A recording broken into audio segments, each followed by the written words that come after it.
নমস্কার বন্ধুরা, তোমরা দেখছো তোমাদের প্রিয় চ্যানেল অল ইন্ডিয়া র্যাঙ্কার্স। আজকে আমরা এনটিপিসির পরবর্তী ক্লাস নিয়ে আলোচনা করব, যেখানে তোমাদের রেলওয়ে গ্র্যাজুয়েট লেভেলের আমাদের এনটিপিসি এক্সাম চলছে। এছাড়া আন্ডার গ্র্যাজুয়েটের রেলওয়ে এনটিপিসি খুব শীঘ্রই তোমাদের নোটিফিকেশন জারি হবে এবং অ্যাডমিট কার্ড তোমরা পেয়ে যাবে, এবং রেলওয়ে গ্রুপটির জন্য তোমাদের সমানভাবে আজকের যে ক্লাসের সিরিজটি তোমাদের জন্য স্টার্ট করা হয়েছে, যেটা কিন্তু এর আগে অলরেডি আমাদের দুটো ক্লাস হয়েছে। আজকে আমাদের ক্লাস নাম্বার 3 থাকবে। আজকের ক্লাসও গুরুত্বপূর্ণ, আমরা 7টা প্রশ্ন নিয়ে আলোচনা করব। প্রতিটা প্রশ্ন থাকবে গুরুত্বপূর্ণ এবং তার সাথে থাকবে ডিটেল সলিউশন, যেগুলো আগামী এনটিপিসি গ্র্যাজুয়েট, আন্ডার গ্র্যাজুয়েট এবং রেলওয়ে গ্রুপটির জন্য অত্যন্ত ইম্পর্টেন্ট। আর এনটিপিসিতে কিন্তু তোমাদের যে কোশ্চেন লেভেল, সেটা কিন্তু খুব একটা বেশি কঠিন আসে তা কিন্তু একদম নয়। আগের যে সিলেবাসের যে তোমাদের ট্রেন্ড ছিল, যেরকম তোমাদের প্যাটার্নটা ছিল জিকে সেকশানে, সেই সেম কিন্তু প্যাটার্ন কিন্তু রয়েছে। শুধু জিকে বলে নয়, অন্যান্য সেকশনের ক্ষেত্রেও সেমই আছে, ঠিক আছে।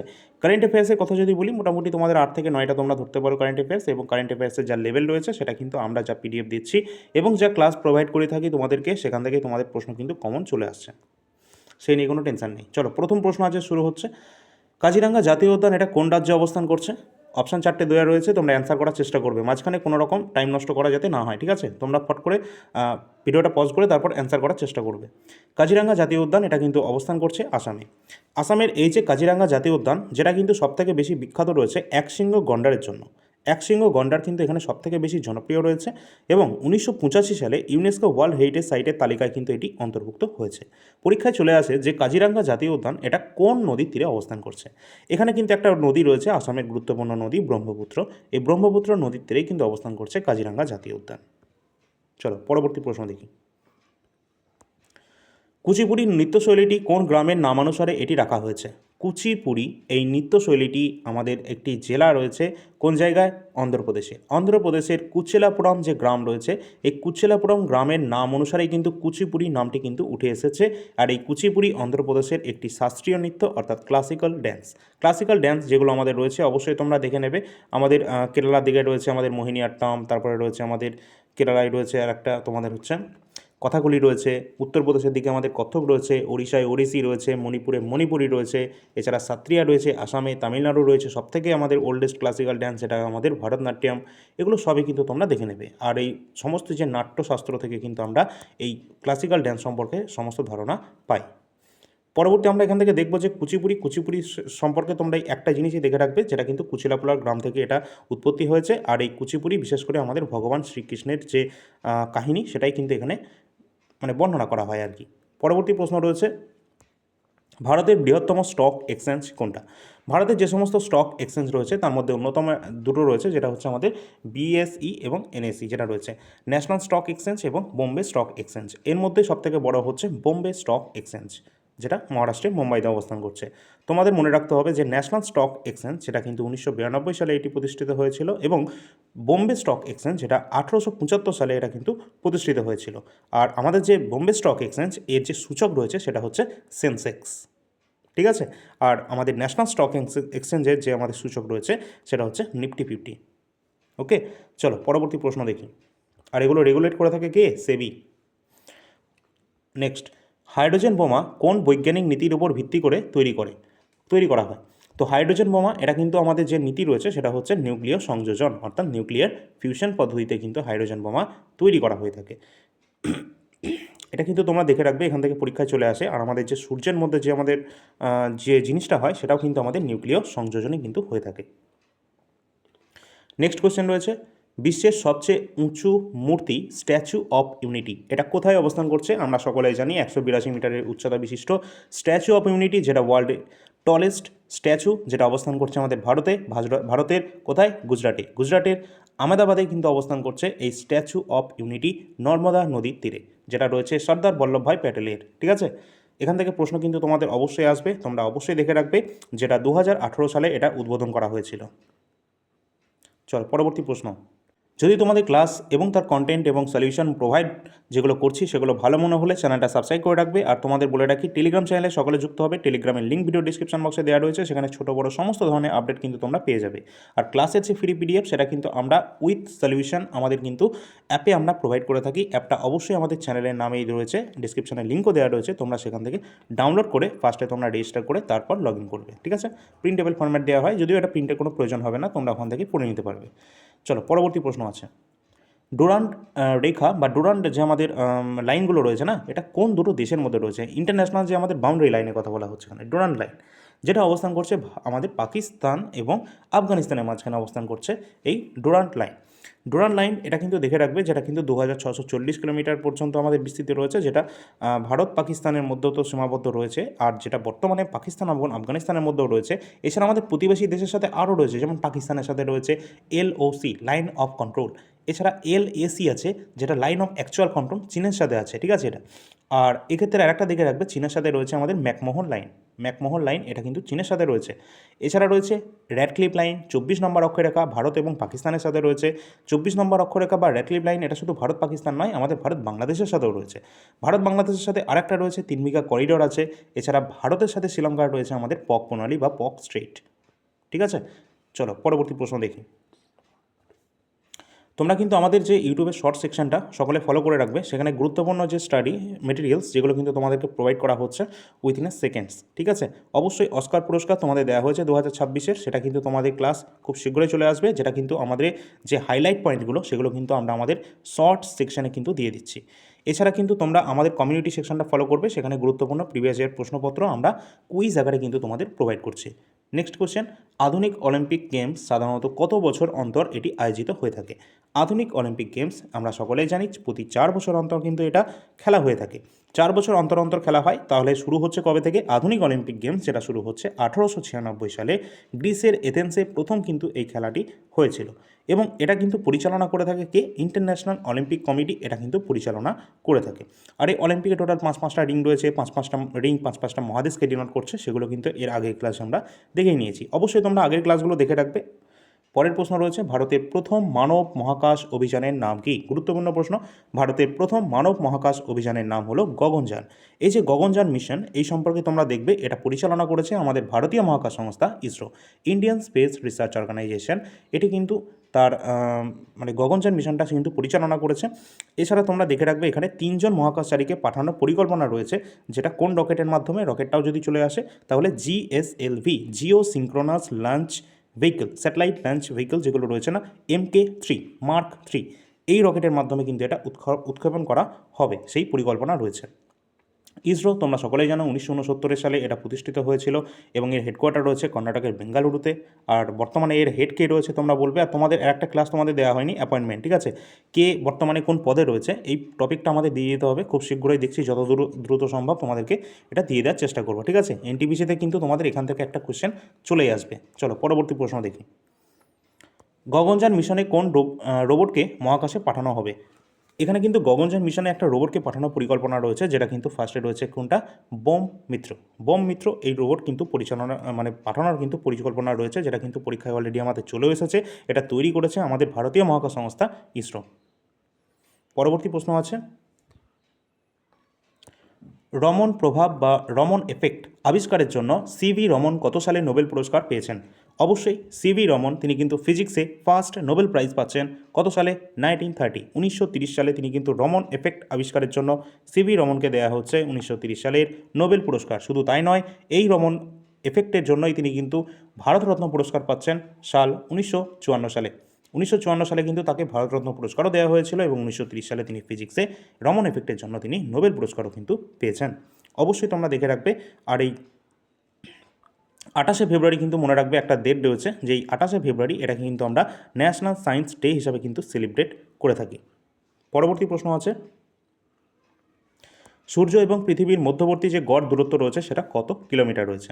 অপশানগুলো দেখলে তোমরা ভালো করে লক্ষ্য করবে কোনটা রাইট অ্যান্সার হতে পারে। মধ্যবর্তী যে গড় দূরত্বের কথা বলা হয়েছে যেহেতু আমাদের, তাহলে হবে আমাদের 149.6 মিলিয়ন কিলোমিটার বা 14,96,00,000 কিলোমিটারের কাছাকাছি রয়েছে আমাদের। অপশান নম্বরে সঠিক অ্যান্সার হবে। আর যদি বলা হয় পৃথিবী থেকে সূর্যের সবথেকে বৃহত্তম দূরত্ব কোনটা, তাহলে কিন্তু 15,20,00,000, অর্থাৎ অপশান নাম্বার বি না যেটা রয়েছে না, এটা হচ্ছে সবথেকে দীর্ঘ মানে দ্রুত বৃহত্তম আর কি, ডিস্টেন্সটা বৃহত্তম হয়ে থাকে আর কি, সেটাকে আমরা বলে থাকি কি? অপসূর অবস্থান, যেটা চৌঠা জুলাইয়ের দিকে তোমাদের কিন্তু এটা হয়ে থাকে, তাই না? আর একটা হয় আমাদের সবথেকে কম ডিস্টেন্স, যেটা কিন্তু 14,70,00,000 কাছাকাছি, যেটাকে আমরা বলি অনুসূর অবস্থান, ঠিক আছে। এটা হয়ে থাকে তোমাদের প্রায় 3 জানুয়ারির কাছাকাছি। তো এই ডেটগুলো কিন্তু আমাদের অবশ্যই মনে রাখতে হবে, পরীক্ষার জন্য গুরুত্বপূর্ণ। আর তোমরা অবশ্যই জানো যে আমাদের যে অ্যাস্ট্রোনমিক্যাল যে সমস্ত ডিস্টেন্স, এই ডিস্টেন্সগুলো আমরা কোন এককের মাধ্যমে করি? AU, astronomical unit. এই ইউনিটের মাধ্যমে কিন্তু আমরা এই দূরত্বগুলো পরিমাপ করে থাকি। এছাড়া আলোকবর্ষ রয়েছে, পারসেক রয়েছে, দীর্ঘতম দূরত্ব মাপার একক। ঠিক আছে, চলো পরবর্তী প্রশ্ন রয়েছে, মহাকবি কালিদাসের অভিজ্ঞানম শকুন্তলম 1789 সালে কে ইংরেজিতে অনুবাদ করেছেন? মহাকবি কালিদাসের যে অভিজ্ঞানম শকুন্তলম যে নাটক রয়েছে 1789 সালে ইংরেজিতে অনুবাদ করেছেন, ট্রান্সলেট করেছেন কে? সঠিক অ্যান্সার আমাদের হয়ে যাবে। তোমরা অ্যান্সারগুলো অবশ্যই কেউ স্কিপ করবে না, তোমরা ভিডিওটা পজ করবে, তারপর অ্যান্সার করার চেষ্টা করবে। ঠিক আছে, আমি ফটাফট বলে চলে যাচ্ছি যাতে কোনো রকম টাইম ওয়েস্ট না হয়। এই কোশ্চেনের যে আমাদের রাইট অ্যান্সার হয়ে যাবে William Jones, option number B. এছাড়া তোমরা দেখবে এই যে আমাদের কালিদাস রয়েছেন তার কিন্তু আরও অনেক নাটক রয়েছে। অভিজ্ঞান শকুন্তলম যেমন রয়েছে, মালগী মিত্রম রয়েছে, কুমার সম্ভবম রয়েছে। ঠিক আছে, বিভিন্ন ধরনের নাটক কিন্তু রয়েছে। পরবর্তী কোশ্চেনে আসার আগে অবশ্যই 2 মিনিট টাইম নিয়ে নেব, যেখানে তোমরা দেখতে পাচ্ছ current affairs the best content আমরা কিন্তু প্রোভাইড করে থাকি বাংলা ভাষায়। এত সুন্দর কন্টেন্ট রেলওয়ে এবং এসএসসির জন্য আমরা প্রোভাইড করছি কারেন্ট অ্যাফেয়ার্স, যেটা তোমরা প্রতি মাসে মোটামুটি 400 থেকে 450 কাছাকাছি প্রশ্ন উত্তর পাবে, যেগুলো প্রিলিমসের পাশাপাশি মেন্সের জন্য সমানভাবে গুরুত্বপূর্ণ। এবং বাংলা ভাষায় বেস্ট কন্টেন্ট আমরা কিন্তু প্রোভাইড করছি কারেন্ট অ্যাফেয়ার্সের জন্য। তোমরা সকলেই জানো এসএসসি এবং রেলে প্রচুর পরিমাণে কারেন্ট অ্যাফেয়ার্স আমাদের থেকে কিন্তু কমন আমরা দিয়ে এসেছি। শুধু যে পিডিএফ নিতে হবে তাই কিন্তু নয়, আমরা আমাদের ক্লাসের মাধ্যমে যে ক্লাসগুলো তোমাদের প্রোভাইড করে থাকি কারেন্ট অ্যাফেয়ার্সের, সেখান থেকে অনেক প্রশ্ন কিন্তু ডাইরেক্ট পরীক্ষায় চলে আসে। অলরেডি কিন্তু এই এনটিপিসি যেটা চলছে সেখানে চলে এসেছে, একটা ক্লাস থেকে 2-3টে কোশ্চেন চলে এসেছে, যেটা লাস্ট আমরা স্পোর্টস থেকে দিয়েছিলাম। যাই হোক, এই যে পিডিএফ রয়েছে, পিডিএফগুলো তোমাদের যদি প্রয়োজন হয় জানুয়ারি 2026 এবং ফেব্রুয়ারি 2026, এগুলো কিন্তু তোমরা 20 টাকা প্রতি মাস হিসাবে পেয়ে যাবে। যদিও তোমাদের বলে রাখি, রেলওয়ে এখন বর্তমানে যে কারেন্ট অ্যাফেয়ার্স জিজ্ঞাসা করা হচ্ছে গ্র্যাজুয়েট লেভেলে এনটিপিসিতে, সেটা মেনলি তোমাদের 2025টাই বিশেষ করে জিজ্ঞাসা করা হচ্ছে। আর 2025-এর কমপ্লিট জানুয়ারি থেকে ডিসেম্বর কারেন্ট অ্যাফেয়ার্স 199 টাকার মধ্যে তোমরা আমাদের অ্যাপে কিন্তু পেয়ে যাবে। এছাড়া এই যে আমাদের প্রিভিয়াস ইয়ার প্রশ্নপত্র, এটা কিন্তু অত্যন্ত গুরুত্বপূর্ণ একটা জিনিস। ঠিক আছে, তার কারণ হচ্ছে এই যে আমাদের এনটিপিসি এক্সাম চলছে, যে প্রিভিয়াস ইয়ারের যা কোশ্চেন ছিল, যে লেভেলের কোশ্চেন ছিল, সেম লেভেলের কোশ্চেন সেম টু সেম কিন্তু তোমাদের রয়েছে, কোনো রকম কিন্তু পার্থক্য আমরা দেখতে পাইনি এখনও পর্যন্ত। এমনকি তোমাদের প্রিভিয়াস ইয়ার প্রশ্নপত্র যা যা ছিল সেখান থেকে অনেক প্রশ্ন কপি আর পেস্ট করা হয়েছে। ঠিক আছে, সুতরাং তোমরা কিন্তু অবশ্যই কী করবে, প্রিভিয়াস ইয়ার প্রশ্নপত্র যত বেশি সম্ভব তোমরা কিন্তু একবার করে হলেও দেখে যাবে। কারণ এইগুলো যদি দেখে যাও, এখান থেকে প্রশ্ন কমন তো চলে আসারই কথা, যদি নাও আসে সেই টপিকের উপরে তোমাদেরকে একবার ওভারভিউ করে নিতে হবে, যাতে সেই টপিকগুলো কোনো রকমভাবে মিস না হয়। কারণ যে টপিকটা যদি সিন্ধু সভ্যতা থেকে প্রশ্ন এসে থাকে 2020-21 বা 2025-এ, তাহলে কিন্তু 2026-এ গ্যারেন্টি আছে যে 2026-এও আমাদের ওই সিন্ধু সভ্যতার দেখা গেলো বললো কোনো একটা গুরুত্বপূর্ণ সাইট সম্পর্কে, তাহলে ওই সাইট আমাকে পড়ে যেতেই হবে, ওখান থেকে একটা প্রশ্ন থাকবে। এরকম স্টেট ব্যাংক থেকে যদি কোনো প্রশ্ন থাকে, তাহলে এবারও কিন্তু স্টেট ব্যাংক থেকে প্রশ্ন থাকবে, এরকম আমি বলতে চাইছি। ঠিক আছে, তো অবশ্যই কিন্তু প্রিভিয়াস ইয়ার প্রশ্নপত্র তোমরা পড়ে যাবে। আর যদি আমাদের কাছ থেকে পিডিএফ প্রয়োজন হয়, তাহলে আমরা সাবজেক্ট ওয়াইজ সব আলাদা আলাদা করে দিয়েছি, 18টা টোটাল টপিক অনুযায়ী ভাগ করে দিয়েছি এনটিপিসি গ্র্যাজুয়েট লেভেল 2025-এর 47টি শিফটের। এছাড়া কিন্তু তোমরা যদি সাবজেক্ট ওয়াইজ পিডিএফ যদি তোমাদের প্রয়োজন হয় একদম, তাহলে ইতিহাস কমপ্লিট এখানে দেওয়া রয়েছে, কমপ্লিট ভারতের সংবিধান এবং কমপ্লিট স্ট্র্যাটেজিকে, এই তিনটে একদম কমপ্লিট দেওয়া রয়েছে। ভূগোলটা খুব শীঘ্রই তোমরা পাবে। আর তোমাদের বলে রাখি, তোমরা যারা যারা রেলওয়ে গ্রুপ ডির জন্য প্রস্তুতি নিচ্ছ, গ্রুপ ডির জন্য কিন্তু 101টি শিফট একদম বাংলা ভাষায় খুব সুন্দরভাবে কিন্তু দেওয়া থাকবে, শিফট ওয়াইজ তোমরা পাবে, সেগুলো কিন্তু রেডি হচ্ছে, খুব শীঘ্রই তোমরা পেয়ে যাবে। এনটিপিসি জন্য তোমরা 2020-21টা পড়বে, 2025-এর গ্র্যাজুয়েট লেভেলেরটা পড়বে, আর কারেন্ট অ্যাফেয়ার্স 2025টা পড়বে। শুধু গ্র্যাজুয়েট লেভেলের জন্য নয়, শুধুমাত্র গ্র্যাজুয়েট লেভেলের জন্য কিন্তু নয়, আন্ডার গ্র্যাজুয়েট সামনে পরীক্ষা রয়েছে, সেম কোশ্চেন কিন্তু তোমাদের আসবে, সেম লেভেল আসবে। সুতরাং 2025, 2020-21-এর প্রশ্নপত্র, 2025-এর কারেন্ট অ্যাফেয়ার্স, এইগুলো কিন্তু তোমাদের পড়ে যেতেই হবে। এখানে তোমরা দেখতে পাচ্ছ আমাদের অ্যাপ্লিকেশন, তোমরা কিন্তু আজ যে কোনো আমাদের যে ক্লাসে ফ্রি পিডিএফগুলো, সেগুলো কিন্তু আমাদের এই ফ্রি পিডিএফ সেকশনে পেয়ে যাবে। এছাড়া পেইড পিডিএফ অপশানে গেলে তোমরা অন্যান্য সমস্ত পিডিএফ কিন্তু এখানে পেয়ে যাবে, যেমন কমপ্লিট স্ট্র্যাটেজিকের সহ সম্পূর্ণ ইতিহাস, ভূগোল সব কিছু এখানে দেওয়া রয়েছে, সংবিধান। এছাড়া আমাদের কমপ্লিট যে প্রিভিয়াস ইয়ার প্রশ্নপত্র এনটিপিসি, সেটা কিন্তু এখানে পেয়ে যাবে। এছাড়া কারেন্ট অ্যাফেয়ার্স কিন্তু তোমরা 2024, 25, 26 সবই এখানে পাবে। সুতরাং যার যেটা প্রয়োজন রয়েছে প্রয়োজন মতো নিয়ে নেবে। পরবর্তী আমাদের প্রশ্ন রয়েছে, ভারতের প্রথম সম্পূর্ণ স্বদেশী পারমাণবিক বিদ্যুৎ কেন্দ্র কোনটি? অপশানগুলো ভালো করে দেখলে তোমরা দেখতে পাবে যে কালাপাক্কাম এটি কিন্তু ভারতের প্রথম স্বদেশী পারমাণবিক বিদ্যুৎ কেন্দ্র, অবশ্যই গুরুত্বপূর্ণ। এটা অবস্থান করছে কোথায়? ভারতের তামিলনাড়ুতে অবস্থান করছে এটি। এছাড়া তোমরা কিন্তু এ সম্পর্কে দেখে রাখবে ভারতের প্রথম যে পারমাণবিক বিদ্যুৎ কেন্দ্র যেটা কিন্তু হচ্ছে তারাপুরা মহারাষ্ট্রে অবস্থান করছে, এটা নারোডা এটাও উত্তরপ্রদেশে অবস্থান করছে। ঠিক আছে, এগুলো গুরুত্বপূর্ণ রয়েছে। তার সাথে সাথে তামিলনাড়ু কিন্তু আরেকটা নতুন রয়েছে কুদানোকুলাম পারমাণবিক বিদ্যুৎ কেন্দ্র, যেটা কিন্তু একদম নিউয়েস্ট রয়েছে এবং এটাও কিন্তু গুরুত্বপূর্ণ, পরীক্ষায় অনেকবার কিন্তু চলে এসেছে। পরবর্তী প্রশ্ন রয়েছে, ডক্টর বি আর আম্বেদকর সংবিধানে কোন অনুচ্ছেদকে সংবিধানের আত্মা বলেছে? ভালো করে দেখবে, সংবিধানের আত্মা বলা হয়েছে কত নম্বর আর্টিকেলকে বলেছেন ডক্টর বি আর আম্বেদকর?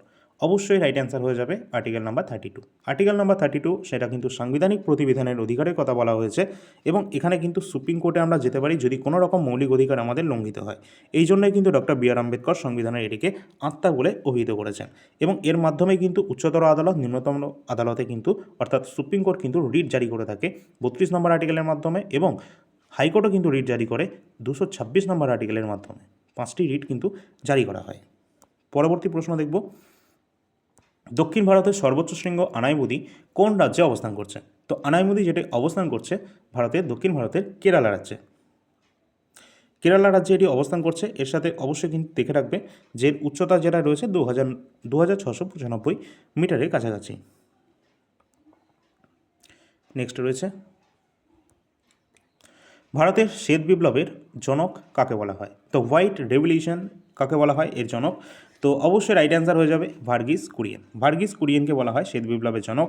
আর এই শ্বেত বিপ্লব কিসের সাথে যুক্ত রয়েছে? অবশ্যই দুধের সাথে কিন্তু সংযুক্ত রয়েছে, কারণ ভার্গিস কুরিয়েনকে বলা হয় মিল্কম্যান অফ ইন্ডিয়া। তিনি কিন্তু দুধ উৎপাদনের জন্য কিন্তু এই অপারেশন ফ্লাডও কিন্তু তিনি চালু করেছিলেন, যেটা কিন্তু গুরুত্বপূর্ণ পদক্ষেপ ছিল এবং তাকে কিন্তু বলা হচ্ছে মিল্কম্যান অফ ইন্ডিয়া, যিনি কিন্তু শ্বেত বিপ্লবের জনক। এছাড়া সবুজ বিপ্লবের জনক কে রয়েছেন? ভারতের সবুজ বিপ্লবের জনক রয়েছেন এম এস স্বামীনাথন।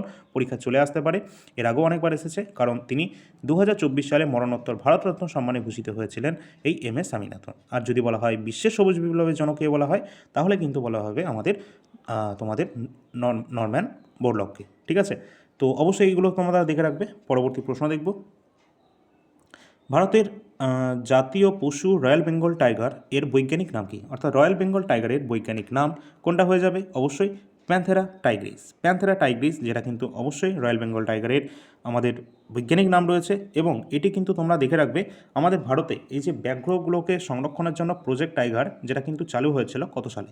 যেটা কিন্তু চালু হয়েছিল 1973 সাল থেকে প্রথম কিন্তু প্রজেক্ট টাইগার কিন্তু চালু হয়েছে। আর আমাদের যে রয়্যাল বেঙ্গল টাইগারের জন্য সুন্দরবন, এটা কিন্তু 1973 কিন্তু একটা ব্যাঘ্র প্রকল্প হিসাবে স্থান পেয়েছে, তোমরা সকলেই সেটা জানো। এবং ভারতের জাতীয় পশু কিন্তু আমাদের বাঘই রয়েছে, সেটাকে আমরা সকলেই জানি। চলো পরবর্তী প্রশ্ন দেখব,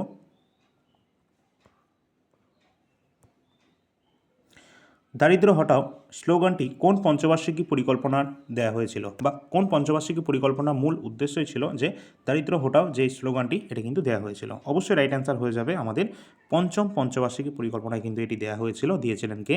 সেই সময় ছিলেন আমাদের প্রধানমন্ত্রী ইন্দিরা গান্ধী। তিনি কিন্তু এই দারিদ্র্য হটাও স্লোগানটি কিন্তু দিয়েছিলেন পঞ্চম পঞ্চবার্ষিকী পরিকল্পনার সময়।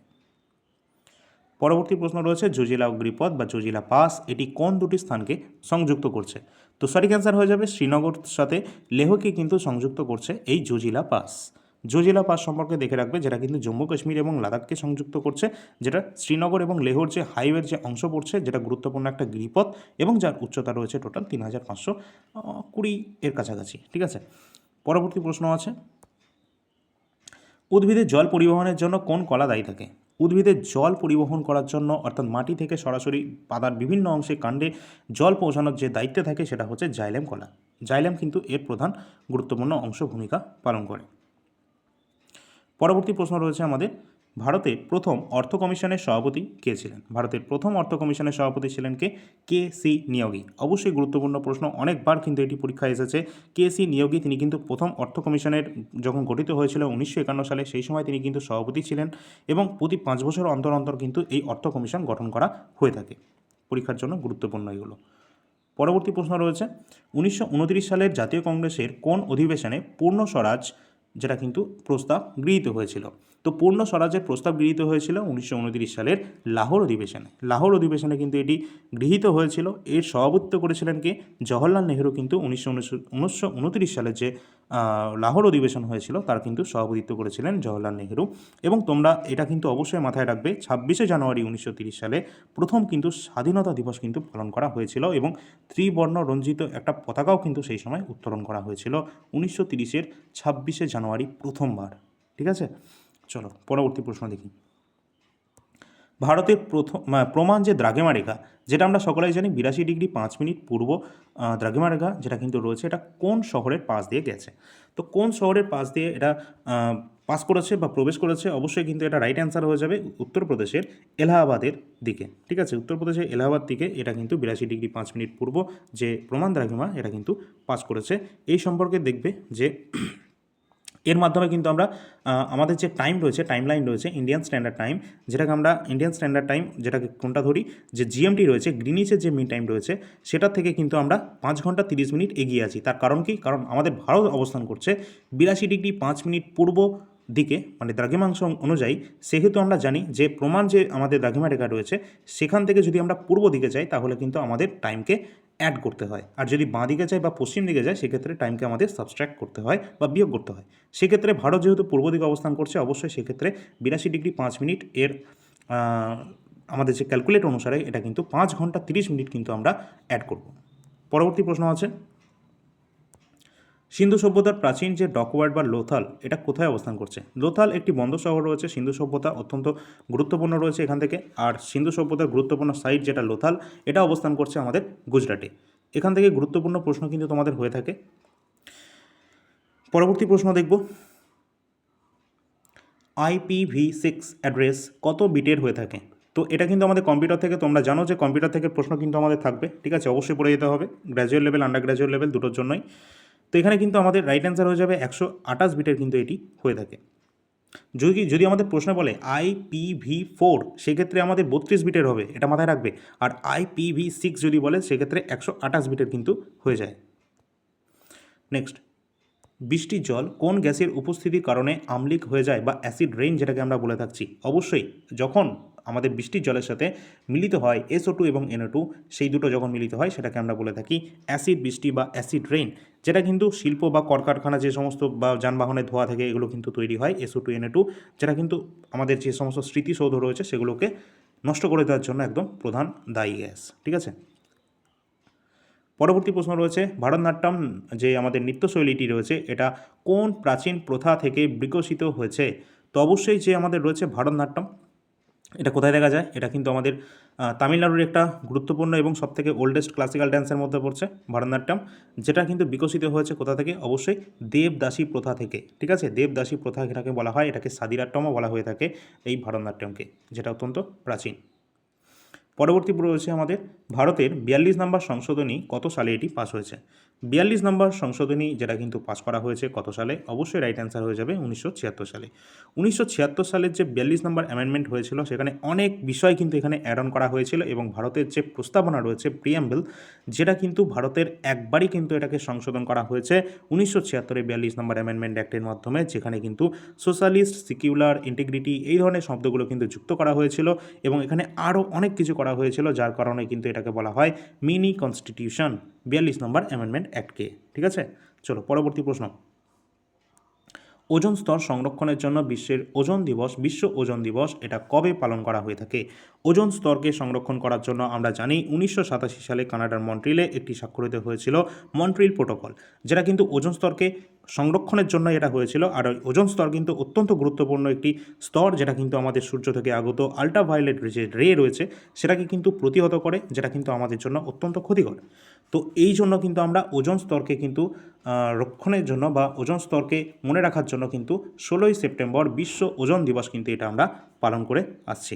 গুরুত্বপূর্ণ প্রশ্ন কিন্তু এটা।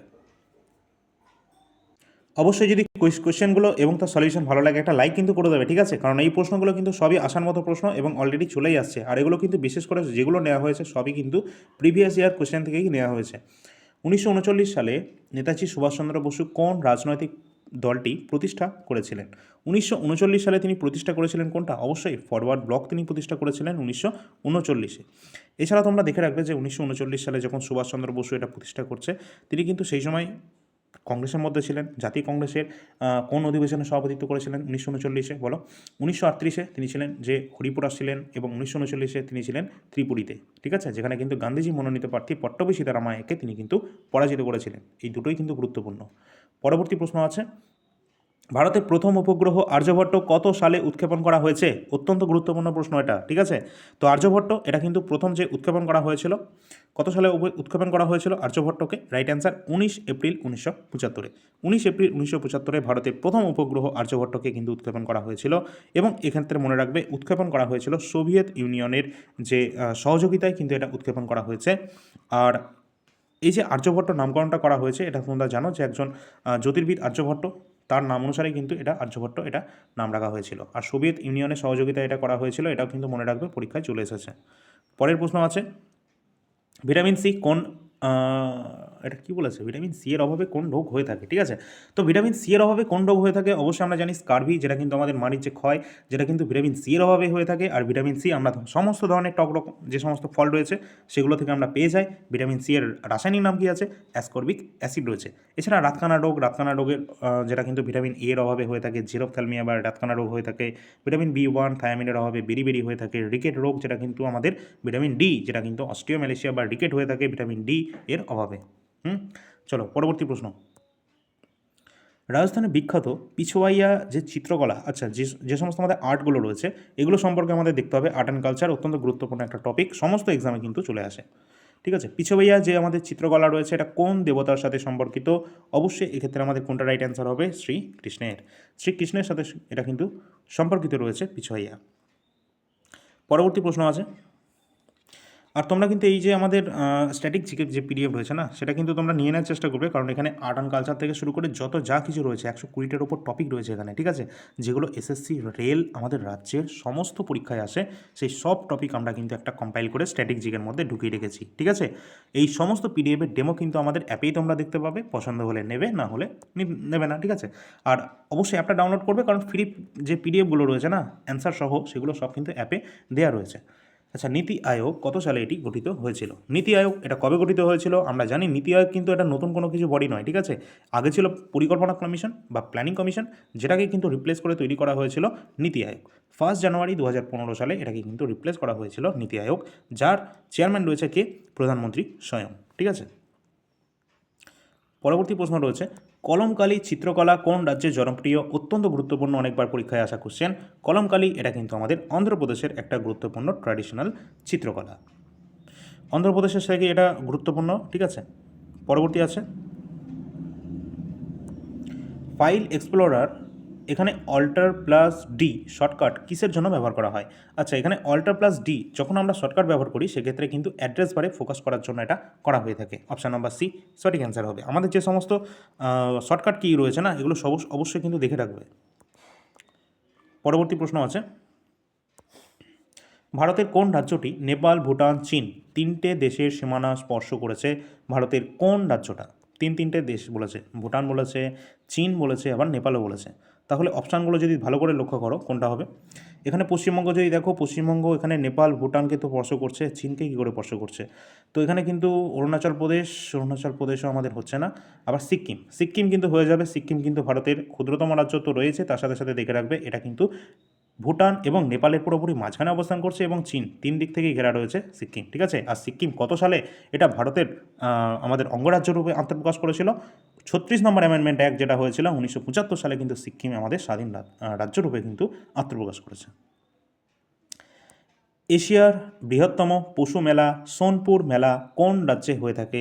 অত্যন্ত গুরুত্বপূর্ণ, যেটাকে কিন্তু আমাদের সবথেকে মানে বড় একটা পশু মেলা, ক্যাটল ফেয়ার, যেটা কিন্তু হয়ে থাকে এশিয়ার মধ্যে সবথেকে বড়, সেটা কিন্তু কোথায় হয়? অবশ্যই রাইট অ্যান্সার হয়ে যাবে বিহারে। অপশান নাম্বার সি, বিহারে কিন্তু আমাদের রাইট অ্যান্সার হয়ে যাবে। সিন্ধু সভ্যতার বৃহত্তম কেন্দ্র রাখিগাড়ি এটা ভারতের কোন রাজ্যে অবস্থান করছে? তো রাখিগাড়ি যেটা কিন্তু সিন্ধু সভ্যতার গুরুত্বপূর্ণ সাইট, এটা অবস্থান করছে আমাদের হরিয়ানাতে। পরবর্তী প্রশ্ন রয়েছে, কোন দেশ থেকে ভারতীয় সংবিধানের রাষ্ট্রীয় নীতি নির্দেশমূলক নীতি অর্থাৎ DPSP, directive principal of state policy, এটা নেওয়া হয়েছে ভারতের এটা নেওয়া হয়েছে, এটা কোন দেশের সংবিধান থেকে নেওয়া হয়েছে? আমরা জানি আমাদের ভারতের সংবিধানের বিভিন্ন পার্ট, বিভিন্ন অংশ আমরা বিভিন্ন দেশের সংবিধান থেকে ধার নিয়েছি। তো এই যে আমাদের ডিপিএসপি রয়েছে, নির্দেশমূলক নীতি, যেটা আমরা রাষ্ট্র পরিচালনা করার জন্য গুরুত্বপূর্ণ, এটা কিন্তু আমরা আয়ারল্যান্ডের যে সংবিধান রয়েছে সেখান থেকে এটা আমরা ধার নিয়েছিলাম। আর এখান থেকে কিন্তু অবশ্যই দেখে রাখবে যে গুরুত্বপূর্ণ পার্ট, যেমন আমাদের মৌলিক অধিকার রয়েছে আমেরিকা থেকে নেওয়া, মৌলিক কর্তব্য রয়েছে রাশিয়ার থেকে নেওয়া, এই ধরনের গুরুত্বপূর্ণ জিনিসগুলো কিন্তু পরীক্ষায় চলে আসে। নেক্সট কোশ্চেন, ভারতের সর্বোচ্চ শৃঙ্গ কোনটা? তো ভারতের সর্বোচ্চ শৃঙ্গ কোনটা হবে? অবশ্যই কাঞ্চনজঙ্ঘা কিন্তু এখানে আমাদের রাইট অ্যান্সার। আমার মতে এটা তো কাঞ্চনজঙ্ঘায় হওয়া উচিত, কারণ ভারতের সর্বোচ্চ শৃঙ্গ যেটা কিন্তু অবস্থান করছে সিক্কিমে কাঞ্চনজঙ্ঘা, আর যেটা গডইন অস্টিন বা K2 যেটা কিন্তু আমাদের পাকিস্তানের দিকে অবস্থান করছে। এছাড়া মাউন্ট এভারেস্ট যেটা কিন্তু আমাদের হিমালয়ানের সর্বোচ্চ শৃঙ্গ রয়েছে এবং একদম highest peak Mount Everest. Next question, ভারতের প্রথম লোকপাল এটা কে নিযুক্ত হয়েছিলেন? ভারতের প্রথম লোকপাল নিযুক্ত হয়েছিলেন কে? অবশ্যই পিনাকি চন্দ্র ঘোষ ভারতের প্রথম লোকপাল নিযুক্ত হয়েছিলেন। কত সালে? 2019 সালে ভারতের প্রথম কিন্তু লোকপাল পিনাকি চন্দ্র ঘোষ তিনি কিন্তু এখানে নিযুক্ত হয়েছিলেন। এর কাজ কি? লোকপাল কিন্তু মূল কাজ করে থাকে দুর্নীতি বিরোধী যে সমস্ত তদন্ত সংস্থা তাদের কিন্তু হয়ে এটা কাজ করে থাকে, অর্থাৎ দুর্নীতির বিরুদ্ধে কাজ করা হয়ে থাকে লোকপালের কাজ যেটা।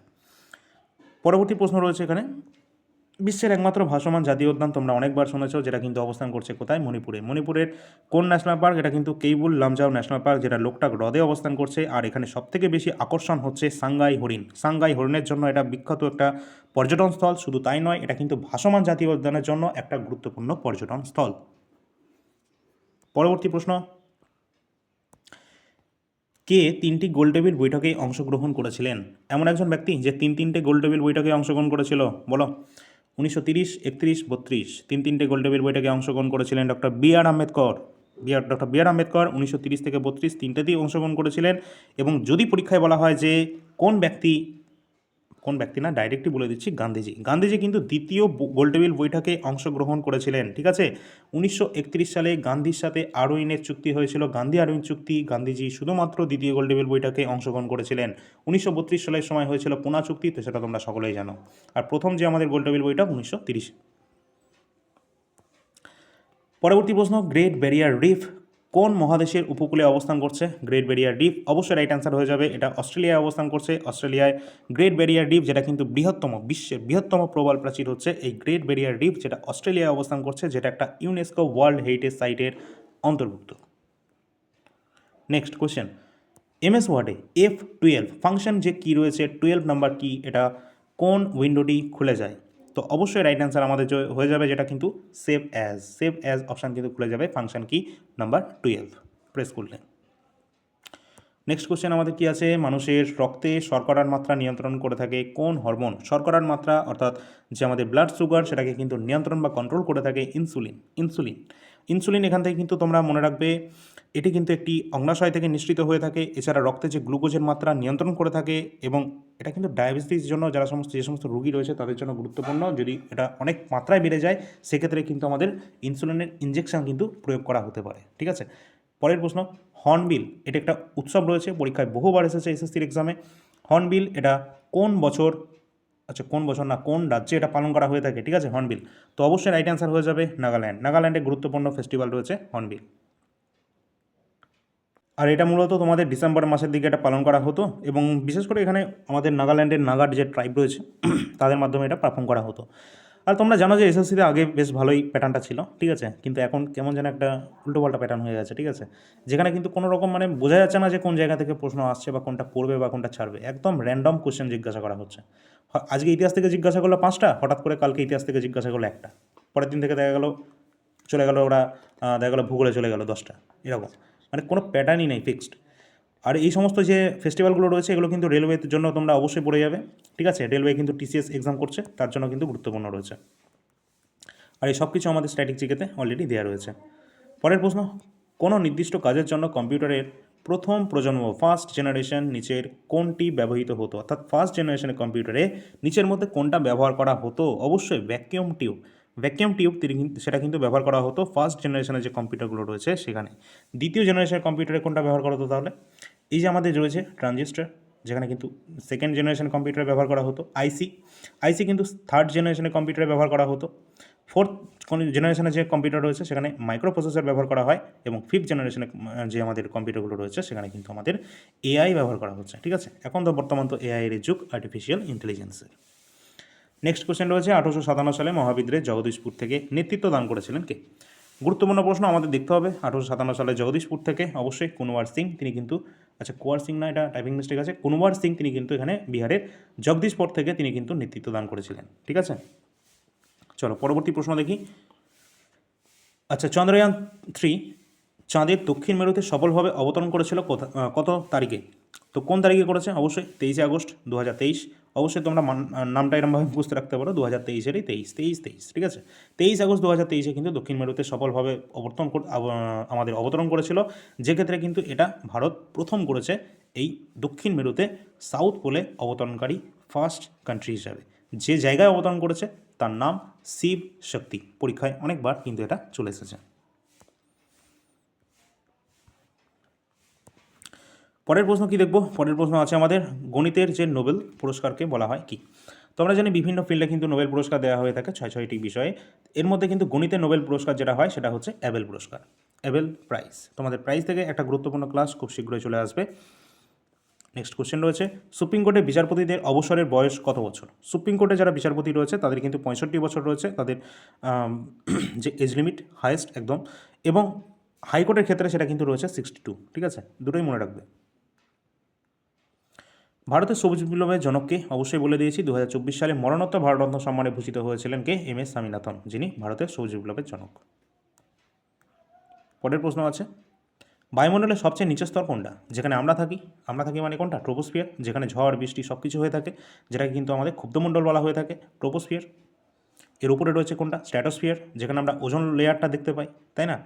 পরের প্রশ্ন, আধুনিক কম্পিউটারের জনক কাকে বলা হয়? আধুনিক কম্পিউটারের জনক বলা হয়ে থাকে কাকে? অবশ্যই কিন্তু রাইট অ্যান্সার কোনটা হবে ভালো করে দেখো। আধুনিক কম্পিউটারের জনক বলা হয়েছে চার্লস ব্যাবেজকে। চার্লস ব্যাবেজ আধুনিক কম্পিউটারের জনক।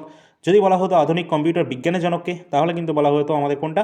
Alan Turing. অ্যালান টিউরিং কিন্তু আধুনিক কম্পিউটার বিজ্ঞানের জনক। বার্নার্স-লি তিনি কি আবিষ্কার করেছেন? WWW ওয়ার্ল্ড ওয়াইড ওয়েব, তার তিনি কিন্তু এটা আবিষ্কার করেছেন। বিল গেটস ইনি কিসের জনক রয়েছেন? মাইক্রোসফটের। নেক্সট কোশ্চেন, ভারতের কোন শহরকে ম্যানচেস্টার বলা হয়? ভারতের ম্যানচেস্টার বলা হয়ে থাকে আমাদের আহমেদাবাদ শহরকে। আবার কাকে? আহমেদাবাদকে বলা হয় ভারতের ম্যানচেস্টার। কারণ কি? টেক্সটাইল শিল্পের জন্য বিখ্যাত রয়েছে তার জন্য। ঠিক আছে, এছাড়া আমাদের রয়েছে দেখো কোয়েম্বাটুর। কোয়েম্বাটুরকে বলা হয় দক্ষিণ ভারতের ম্যানচেস্টার। দক্ষিণ ভারতের ম্যানচেস্টার কাকে? কোয়েম্বাটুরকে। উত্তর ভারতের ম্যানচেস্টার কানপুরকে বলা হয়। সবই এখানে দিয়ে রয়েছে। ঠিক আছে, পরের প্রশ্ন, বিশ্ব জল দিবস কবে পালন করা হয়? ওয়ার্ল্ড ওয়াটার ডে পালন করা হয়ে থাকে 22শে মার্চ। 22শে মার্চ আমরা প্রতি বছর পালন করি। পরের প্রশ্ন আছে, ভারতরত্ন পাওয়া প্রথম অভারতীয় বা বিদেশি ব্যক্তি, প্রথম বিদেশি ব্যক্তি যিনি ভারতরত্ন পুরস্কার পেয়েছেন, তার নাম কি? খান আব্দুল গফ্ফর খান, যাকে আমরা ফ্রন্টিয়ার গান্ধী নামে কিন্তু চিনি, যিনি পাকিস্তানের বাসিন্দা, এবং তিনি কিন্তু ভারতরত্ন পুরস্কার পেয়েছেন 1987 সালে। ঠিক আছে, প্রথম বিদেশি হিসাবে। সেকেন্ড আর একজন পেয়েছেন, যার নাম কি? Nelson Mandela. নেলসন ম্যান্ডেলা তিনি কিন্তু দক্ষিণ আফ্রিকার প্রেসিডেন্ট ছিলেন, যিনিও কিন্তু ভারতরত্ন পুরস্কার পেয়েছেন কত সালে? 1990-তে। দুটোই ইম্পর্টেন্ট। চলো পরের প্রশ্ন, এশিয়ার যে সিংহ রয়েছে, যেটা বিখ্যাত রয়েছে গির জাতীয় উদ্যানে এটা রাখা হয়, তো এটা কোন রাজ্যে অবস্থান করছে? গির জাতীয় উদ্যানে রাখা হয়েছে এশীয় সিংহ, যেটা সবথেকে বেশি গুরুত্বপূর্ণ এবং বিখ্যাত, ফেমাস। এটা কোন রাজ্যে অবস্থান করছে? রাইট অ্যান্সার হয়ে যাবে কোনটা? অবশ্যই গুজরাট। গুজরাটে অবস্থান করছে গির জাতীয় উদ্যান। তোমাদের জন্য একটা হোমওয়ার্কের কোশ্চেন থাকছে, 10 ডিগ্রি চ্যানেল এটি কোন দুটি কে পৃথক করছে? 10 ডিগ্রি চ্যানেল কাদের মধ্যে অবস্থান করছে? অবশ্যই অ্যান্সারটা কমেন্ট সেকশনে দেওয়া যায়। আজকের 7টা গুরুত্বপূর্ণ প্রশ্ন ছিল, প্রতিটা প্রশ্ন ইম্পর্টেন্ট ছিল, পরীক্ষার জন্য ইম্পর্টেন্ট, পরীক্ষায় আসাই কোশ্চেন এগুলো। আরও আমি ভালোভাবে ডিটেলসে এক্সপ্লেন করলাম যাতে সকলের সুবিধা হয়। শুধু যে এখানে 7টা প্রশ্ন করা হয়েছে তা কিন্তু নয়, প্রতিটা প্রশ্নের যদি আমি মিনিমাম 2টো করে এক্সপ্লেনেশন বলি, তাহলে কিন্তু এখানে টোটাল 60 + 2 আরও মানে 180টা কোশ্চেন কিন্তু এখানে হয়ে যাচ্ছে। ঠিক আছে, তো অবশ্যই তোমরা সকলে একটা করে লাইক করবে, শেয়ার করে দেবে, আগের ক্লাস দুটো দেখে নেবে এবং চ্যানেলটা সাবস্ক্রাইব করে রাখবে পরবর্তী ক্লাসগুলো পাওয়ার জন্য। এটা শুধুমাত্র এনটিপিসি গ্র্যাজুয়েট লেভেলের জন্য নয়, এনটিপিসি যারা আন্ডার গ্র্যাজুয়েট দেবে, যারা রেলওয়ে গ্রুপ ডি দেবে, তাদের জন্যই কিন্তু এই সিরিজটা চলছে। এছাড়া যার যেটা প্রয়োজন রয়েছে অবশ্যই নিয়ে নেবে। কারেন্ট অ্যাফেয়ার্স কিন্তু অবশ্যই নেবে 2025-এরটা, যেটা কিন্তু 199 টাকার মধ্যে পাবে, এবং 2026-এরটা মান্থ ওয়াইজ তোমরা কিন্তু পেয়ে যাবে যে কোনো মাসের জন্য 20 টাকা প্রতি মাস হিসাবে। আর ইতিহাস, ভারতের সংবিধান কমপ্লিট সংবিধানের, তার সাথে সাথে স্ট্যাটিক সবই অ্যাভেলেবেল রয়েছে। প্রিভিয়াস ইয়ার প্রশ্নপত্র এনটিপিসি রয়েছে, অন্যান্য প্রশ্নপত্র দেওয়া রয়েছে। এসএসসি জিডি যারা পরীক্ষা দেবে তাদের জন্যও রয়েছে। খুব শীঘ্রই এসএসসি জিডিরও কিন্তু ডেট অ্যানাউন্সমেন্ট করা হবে। হয়তো তোমরা যেটা ওয়েবসাইটে দেখতে পাচ্ছ একটা নতুন ডেট, ঠিক আছে, ওয়েবসাইটে দেখাচ্ছে, সেটা কিন্তু কোনো রকম নতুন কোনো ডেট নয়, ঠিক আছে। এসএসসির ওয়েবসাইটে ওটা আগে থেকেই ছিল, এই নিয়ে কোনো রকম টেনশন করার দরকার নেই। নতুন একটা ডেট কিন্তু তোমাদেরকে অফিসিয়ালি এসএসসি প্রকাশ করবে খুব শীঘ্র। তার জন্য প্রস্তুত থাকো, ভালো করে প্রস্তুতি নাও। তো চলো, পরবর্তী ক্লাসে দেখা হচ্ছে। আর সকলে কিন্তু অবশ্যই আমাদের অ্যাপটি কিন্তু ডাউনলোড করে নেবে। আজকের ক্লাসের পিডিএফটা তোমরা অ্যাপে পেয়ে যাবে, আর পরবর্তী ক্লাস এই চ্যানেলেই পাবে, তার জন্য সাবস্ক্রাইব করে রাখবে। ধন্যবাদ।